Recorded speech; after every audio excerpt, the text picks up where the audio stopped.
Halo semuanya, kami dari kelompok geografi yang beranggotakan saya Laura, Tuata, lalu juga ada Geona, Michelle, dan Wilson. Kami akan mempresentasikan mengenai maket atau miniatur kami sebagai proyek sumatif kami.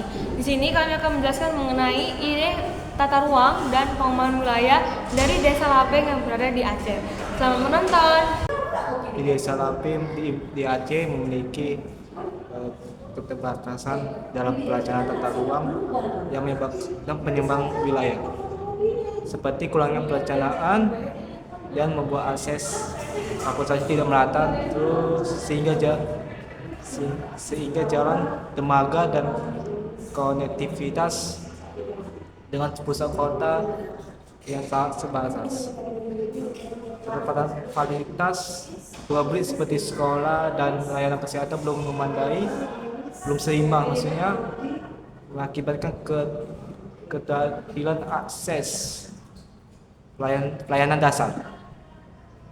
Pemanfaatan ruang untuk ekonomi masih fokus pada sektor primer tanpa perencanaan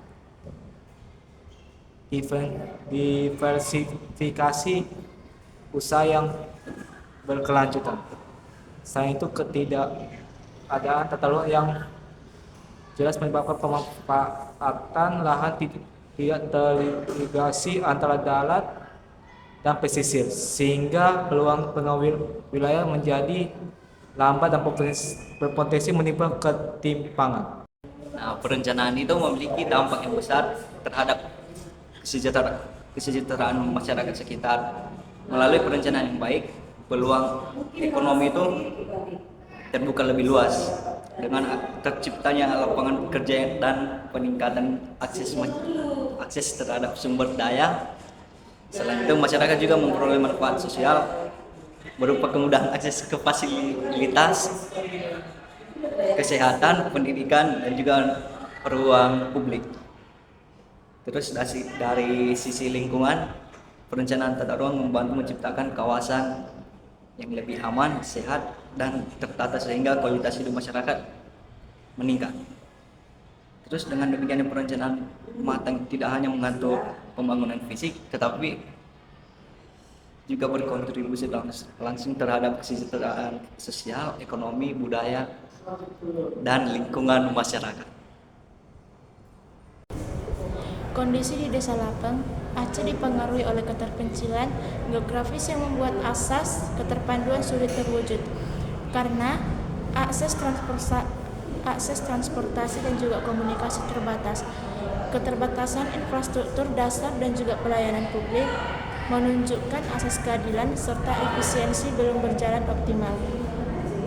Sebab masyarakat harus menempuh jarak jauh untuk berpendidikan dan juga kesehatan, ekonomi yang masih bertumpu pada melaut dan juga bertani sederhana belum asas keberlanjutan. Karena diversifikasi usaha dan juga pengelolaan sumber daya belum maksimal. Selain itu, ketergantungan pada bantuan luar menunjukkan asas akuntabilitas dan kemandirian tata ruang masih lemah, sehingga pengembangan wilayah berjalan lambat. Nah, kondisi di Desa Lapeng ini menunjukkan ketidaksesuaian dengan asas pemerataan karena adanya ketimpangan yang signifikan dalam berbagai aspek kehidupan, seperti akses yang sulit terhadap infrastruktur, pendidikan, dan layanan kesehatan yang menyebabkan masyarakat Desa Lapeng tidak menerima hal tersebut dibanding wilayah lainnya. Nah, Desa Lapeng tidak menikmati hasil pembangunan tersebut sehingga akan menghambat peningkatan kualitas hidup dan kesejahteraan masyarakat setempat. Di miniatur kelompok kami menambah peternakan sebagai mata pencaharian tambahan. Karena di Desa Lapeng mata pencahariannya itu cuma nelayan dan juga petani.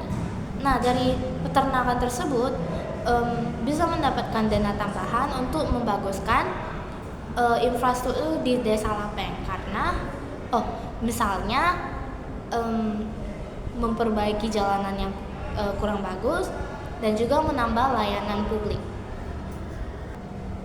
Nah, di miniatur kami menambah akses layanan publik yaitu rumah sakit, lalu supermarket dan juga sekolah yang terdiri dari sekolah junior dan juga untuk senior. Jadi sekolahnya itu ada 2 bangunan, lalu di dalam sekolah itu kami menempatkan lapangan untuk murid-murid sekolah. Lalu di dekat sekolah, tepatnya di sebelah sekolah, kami menempatkan satu supermarket agar lebih efisien untuk para masyarakat dan juga murid-murid sekolah untuk berbelanja. Nah, lalu di belakang supermarket kami menempatkan rumah sakit agar akses masyarakat ke rumah sakit juga lebih dekat dan efisien. Nah, lalu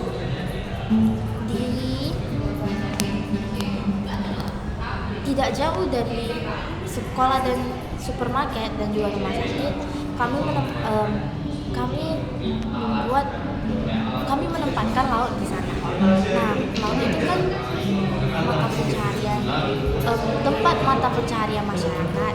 Nah, jadi dekat laut itu, dekat pantai itu terdapat rumah sakit. Jadi jika ada orang yang cedera, mereka masuk ke rumah sakit.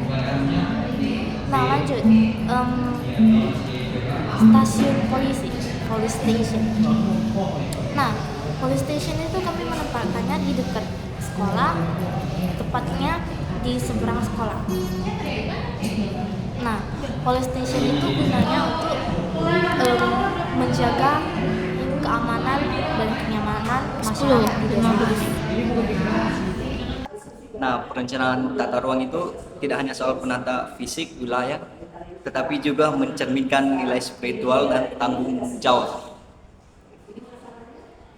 Dari sisi nilai spiritual, tata ruang yang baik menjaga keseimbangan antara manusia dan alam sebagai wujud rasa syukur atas ciptaan Tuhan.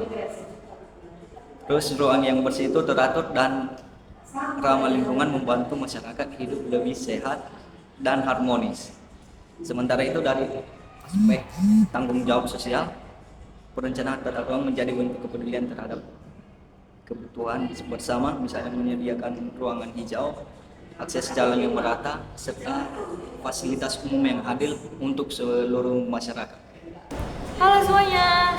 Nah, kita sudah sampai di akhir video. Terima kasih bagi teman-teman yang sudah menonton dan menikmati video kami ini. Bye bye.